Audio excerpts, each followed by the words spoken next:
గ్రామీణ ప్రాంతాల యువతలో దాగి ఉన్న క్రీడా ప్రతిభను వెలికితీసి వారికి అన్ని విధాలుగా సహాయ సహకారాలు అందించడమే ఆడుదాం ఆంధ్ర ప్రధాన ఉద్దేశమని బీసీ సంక్షేమ శాఖ మంత్రి చెల్లుబైన వేణుగోపాలకృష్ణ వైసీపీ రాష్ట్ర యువజన విభాగ అధ్యక్షులు సిద్ధార్థ బైరెడ్డి పేర్కొన్నారు. ఉమ్మడి ఉభయ గోదావరి జిల్లాల YCP regional coordinator Jakkampudi Ganesh నేతృత్వంలో స్థానిక ఐఎల్టీడీ జంక్షన్ నుండి కోటిపల్లి బస్టాండ్ వరకు చేపట్టిన ఆడుదాం ఆంధ్ర మారథాన్ కార్యక్రమంలో ముఖ్య అతిథులుగా మంత్రి వేణు, సిద్ధార్థ బైరెడ్డి పాల్గొన్నారు. బైరెడ్డి మాట్లాడుతూ రాష్ట్ర ముఖ్యమంత్రి వైఎస్ జగన్మోహన్ రెడ్డి కరోనా అనంతరం అనేక కార్యక్రమాలు చేపడుతూ నిత్యం ప్రజల్లోనే ఉంటున్నారన్నారు. రాష్ట్ర వ్యాప్తంగా అన్ని జిల్లాల్లో యువతకు ఆడుదాం ఆంధ్ర కార్యక్రమంపై అవగాహన కల్పించాలనే ఉద్దేశంతోనే భారీ ర్యాలీ కార్యక్రమాలు చేపడుతున్నామన్నారు. జక్కంపూడి కుటుంబంతో నాకు ఎంతో అభిమానమని, ప్రజలను సమీకరించాలన్నా, యువకులను చేరదీయాలన్నా ఉభయ గోదావరి జిల్లాల్లో అది ఒక జక్కంపూడి కుటుంబానికి మాత్రమే సాధ్యమైందన్నారు. మంత్రి వేణు మాట్లాడుతూ ఆడుదాం ఆంధ్ర అనే కార్యక్రమం ద్వారా సీఎం జగన్మోహన్ రెడ్డి యువతను ప్రోత్సహిస్తున్నారని, రానున్న కాలంలో జనసేన, తెలుగుదేశం కలిసి వస్తే వారితో యువత ఆడుకోవాలని సూచించారు. జక్కంపూడి గణేష్ మాట్లాడుతూ రాష్ట్రంలో యువతల మంచి చేయాలనే దృఢ సంకల్పంతో సీఎం జగన్మోహన్ రెడ్డి ఆడుదామాంధ్ర అనే కార్యక్రమానికి శ్రీకారం చుట్టారన్నారు.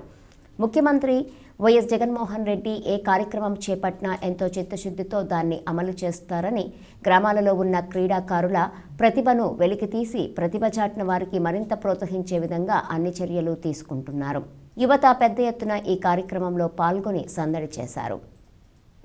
26వ తేదీన ముఖ్యమంత్రి వర్యులు వైఎస్ జగన్మోహన్ రెడ్డి గారి చేతుల మీదున ఆడుదాం ఆంధ్ర అనే ఒక కార్యక్రమాన్ని 26వ తేదీన ముఖ్యమంత్రి గారే స్వయంగా ప్రారంభించడం జరుగుతుంది. ఆడుదాం ఆంధ్ర అనే కార్యక్రమానికి మద్దతుగా ఈరోజు రాష్ట్రంలో దాదాపుగా ఉమ్మడి జిల్లాల అన్ని హెడ్ క్వార్టర్స్లో కూడా ఈరోజు ర్యాలీని నిర్వహించడం జరిగింది. దాంట్లో భాగంగానే ఈరోజు రాజమండ్రికి రావడం, ఇక్కడ ర్యాలీలో పాల్గొనడం, యువకులకందరికీ కూడా ఈ ఆడుదాం ఆంధ్ర యొక్క అవకాశాన్ని వినియోగించుకోమని చెప్పడానికే ఈరోజు ఈ ర్యాలీని కూడా నిర్వహించడం జరిగింది. నిజంగానే ఈరోజు ఇది ఎంతో గొప్ప కార్యక్రమం. అంటే దాదాపుగా 100 కోట్ల రూపాయల బడ్జెట్ని దీనికోసం అలాట్ చేయడం జరిగింది. 34 లక్షల మంది క్రీడాకారులు ఈ ఆడుదాం ఆంధ్రలో పార్టిసిపేట్ చేసేదానికి రిజిస్ట్రేషన్ చేసుకోగా ఒక 80 లక్షల మంది ఆడియన్స్గా వచ్చేదానికి కూడా రిజిస్టర్ చేసుకున్నారు. 5 డిసిప్లిన్స్కి సంబంధించి ఈరోజు ఈ ఆడుదాం ఆంధ్ర అనే ఈవెంట్ జరుగుతుంది. ఒకటి kabaddi, kho kho, volleyball, badminton and cricket. ఎవరైతే కానీ దీంట్లో మంచి ప్రతిభను 5 స్టేజెస్లో జరుగుతుంది. ఇది ఒకటి village ward secretariat level, next mandal level, next constituency level, ఆ తర్వాత జిల్లా లెవెల్, ఆ తర్వాత స్టేట్ లెవెల్లో ఈ టోర్నమెంట్ జరుగుతుంది.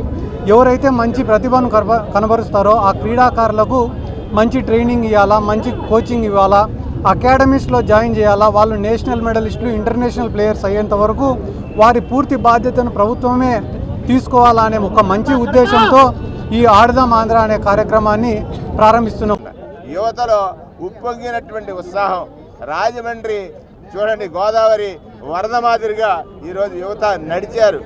ఇది ఒక స్ఫూర్తిదాయకమైనటువంటి కార్యక్రమం.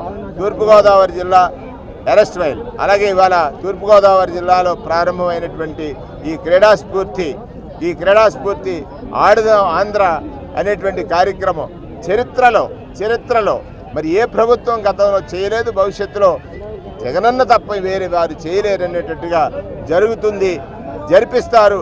దానికి ఆయనే స్వయంగా క్రీడాకారుడిగా మారబోతున్నారనేటువంటి విషయాన్ని, ఒక ఫైర్ అంటే చిన్న ల్యాంప్గా స్టార్ట్ అవుతాడు, పెద్ద ఫైర్గా మారిపోతాడు.